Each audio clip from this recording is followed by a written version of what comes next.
முதல் மூச்சு பயிற்சி. மூச்சு பயிற்சிகள் அனைத்தும் மிக மிக மெதுவாக செய்ய வேண்டும். இதை கவனத்தில் வைத்துக்கொள்ள வேண்டும். சந்திர பேத பிராணாயாமம். இடது நாசியில் மூச்சை இழுத்து கும்பகம் செய்ய வேண்டும். பின்பு வலது நாசியில் மூச்சை விட வேண்டும். மீண்டும் இடது நாசியில் மூச்சை இழுத்து கும்பகம் செய்து பின்பு வலது நாசியில் விட வேண்டும். இவ்வாறு 10 நிமிடங்கள் செய்ய வேண்டும்.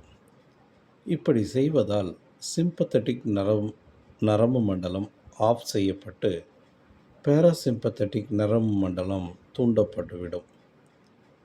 இதனால் கார்டிசால் இரத்தத்திலிருந்து வெளியேறுகிறது. இரண்டாவது பயிற்சி கேவல கும்பகம். 2 நாசிகளிலுமேயே மூச்சை இழுத்து கும்பகம் செய்ய வேண்டும். முடிந்த அளவுக்கு செய்ய வேண்டும். கும்பகத்தின் போது மனதை ஆழ்ந்து கவனிக்க வேண்டும். மனம் அப்பொழுது எண்ணமற்ற நிலையில் இருக்கும். இப்பொழுது சென்ட்ரல் நர்வ் சிஸ்டம் செயல்படுத்தப்படுகிறது.